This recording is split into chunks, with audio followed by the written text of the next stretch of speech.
Just when you think it can't get any worse for Alpine, just when you think a character like Flavio Briatore cannot be more dodgy and more deplorable than he is in Formula 1, just when you think things possibly cannot get any worse, Briatore has been linked to Jeffrey Epstein.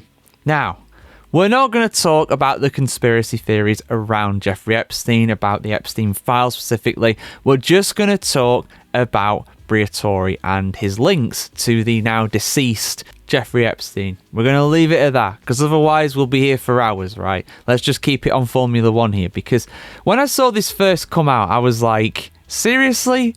Briatore? Of course he was rubbing shoulders with somebody like that, but to have it exposed like this, yeah, far from the best look. Really, really far from the best look.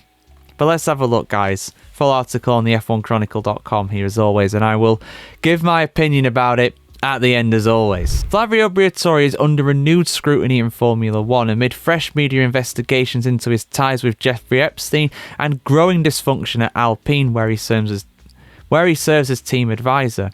A report from Unlimited Hangout, which I've read by the way, really, really fascinating article, definitely check it out if you get the chance, has linked Briatore to Epstein's social circles, citing his name in the late financier's so-called Black Book, alongside Jacques Villeneuve, Eddie Irvine and other F1 figures.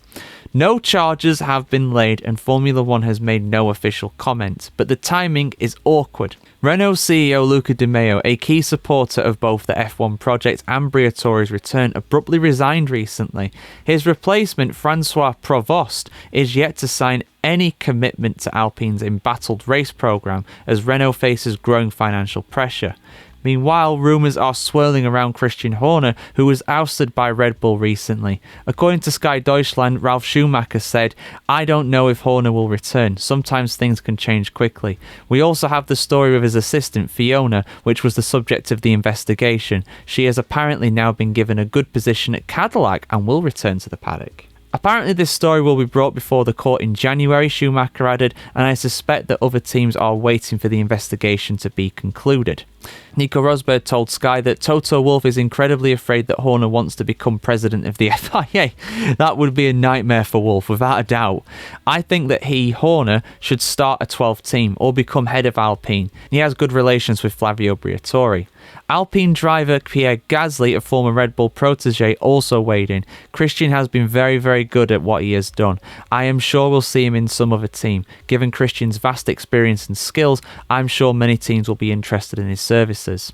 On track, Alpine continues to underperform. Flavio Colapinto, well, I mean, those two are pretty close, aren't they? But I'm not going to go saying that they're related like that. Franco Colapinto, championed by Briatore, was spotted flying economy to Budapest, prompting speculation he may be slipping down the pecking order. Mundo Deportivo reported a flight attendant paused boarding to take a selfie with Colapinto, F2's Pepe Marti, and F3's Mari Boya.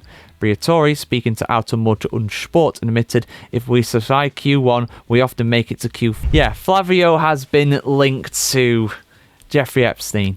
Just when you think it can't get any worse, it does. Now, without going too in detail with the crimes, obviously you know what Jeffrey Epstein did back in the day. A thoroughly horrid human being. This article from Unlimited Hangout is an absolute goldmine of information. Epstein's brother, Alfredo Rodriguez, basically accused Donald Trump and Flavio Briatore as witnesses, as being witness to the trafficking crimes, you know which trafficking crimes I'm talking about here, that Jeffrey Epstein was involved in, and evidently didn't do anything about it. Now, unfortunately, Rodriguez is not available to comment on this because he passed away in prison in 2015. But like the article says on F1Chronicle.com and also on Unlimited Hangout as well, Briatore does allegedly appear in the Black Book, as does President Donald Trump. But let's just keep it focused on Briatore here. And this is also related to Naomi Campbell. Of course, Campbell was engaged to Flavio Briatore. I think it was late 90s, early 2000s. And she did fly on the infamous Epstein plane as well. Briatore was the one who allegedly introduced her to Jeffrey Epstein in the first place. And of course, after Briatore, she moved on to who? P. Diddy. And we all know what he was alleged to have done, although I believe he's been cleared of that now, somehow. And like I said, there's all kinds of nefarious allegations with what went on between Briatore and Epstein as well. Campbell also being witness to some of this too. It is nasty. It is really, really nasty. And I'm not going to cover it in this video. This video would go on for far too long. And to be honest with you, it would have to be heavily censored with some of the platforms we put these out on. But if you want to see me go through that article, do a deep dive into it and give my kind of thoughts on it, I'm happy to do so. You know, like I said, this just came out today. I believe this article was published. It's a real expose. It's a real scoop of some horrible things. And if any of it's true between Epstein and Briatore, I would be shocked if Briatore sticks around in Formula One for much longer. This is a guy that is, you know, intertwined with all kinds of scandals throughout his entire career in Formula One over the last 30 years, both racing and non-racing as well. So it would not be out of character at all for this guy. Let's not forget as well, he was a convicted felon. He was in prison in Italy for fraud. I know, shockingly, Flavio Briatore being done for fraud. Who would have seen that coming? But he escaped from prison and eventually, you know, got involved with Benetton, and that's how he got big in Formula One, you know, for the sponsorship of the Enstone team. Well, it's still Alpine to this day, you know, it's been gone through many, many guises in the past. But yeah, fascinating stuff, scary stuff as well.